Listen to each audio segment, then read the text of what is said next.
All right, we continue to interview gubernatorial candidates ahead of the runoff elections next month. And this morning we're talking to Rex Lawhorn. Welcome back, Libertarian candidate for governor. Thank you. Let's take some questions from Facebook.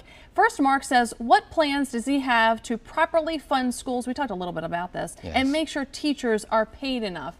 So even if the school districts are getting the money, how do we make sure that it's being distributed properly, even though you're saying we need more local control and not more state control? It's true. The people in the communities are the people that are most invested in what's going on in those schools.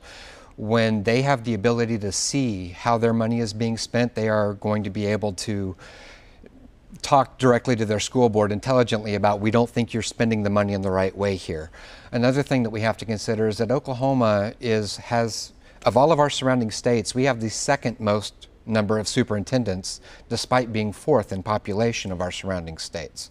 Part of the reason for that is we have an antiquated management system to where each school district is required by law to have their own superintendent, when we've always found that the most efficient number of students per superintendent is 2,000 to 4,000 students. That gives them the best ability to have the hands-on contact with the students and at the same time be far enough removed that the money is being evenly distributed so it doesn't take that much out of each student's budget.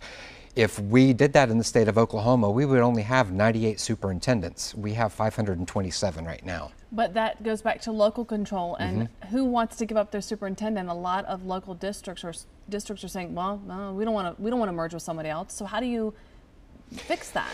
The thing is they don't have to merge with their neighboring school. They can be their neighboring school. They still maintain their own identity. If you look at like Tulsa School District or Oklahoma City School District, up there, for instance, each school district has got its own identity. They've got their own management, and their own principal is the person that's responsible for overseeing the culture of that school. The superintendent is mostly an administrative function, or that's what it's supposed to be. They're there to make sure that the money is spent right, so on and so forth, etc. That by itself would save $140 million and put it back into the classroom. I've had a detailed plan from the beginning. Everything that the OEA has asked for during the teacher walkout, I was offering them, and I was offering to do it without taxes, and that's through management efficiencies mostly. Lori says, why does he think the Libertarian Party can possibly win? This just splits up the Democratic votes, in my opinion. This is what Lori's saying. What do you say to people that say you're taking votes away? That's a very popular opinion, and I understand where it's coming from. If you look at Ross Perot, for instance, he was a Republican that ran as a third party, so he split the Republican vote. If you look at Ralph Nader, he was a Democrat that split the Democrat vote. The Libertarians aren't like that. We are unique in the respect that we don't come from either culture. We are classical liberals, and we look at more at the up and down scale. Whether are you authoritarian? Do you believe in state control, or do you believe in individual control?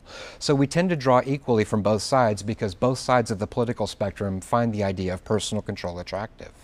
Let's talk about what Steve has to say. Do you support recreational marijuana? And while we're on the topic, what did you think of 788's passage? 788 was absolutely a good first step. It's unfortunate that the government chose to not listen to the will of the people, but we'll get that taken care of. As far as recreational marijuana is concerned, I am absolutely in favor of it being legalized because prohibition has never done anything but put more people in jail and keep more people in the drug cycle and in the pipeline and in the system than being able to go out and seek help if you do have a problem with it. Marijuana has never been a drug that has been shown to have any type of negative effect overall on society or as far as a person's individual ability to go out and go forward. It happens when they move into other problems and when they get involved in the crime that gets behind being involved in the black market, and that's not a drug problem, that's a prohibition problem. Gregory says, I was under the impression that the lottery, switching back to education now, was supposed to fund education. Where is that money going? Well, see, that's a good trick that the government has been allowed to do in Oklahoma, is when you have money that is allocated to a specific program, in this case education, they can go back to the general fund and they can take out the money that the education money is now putting into the schools. They take out the money that's going from the general fund.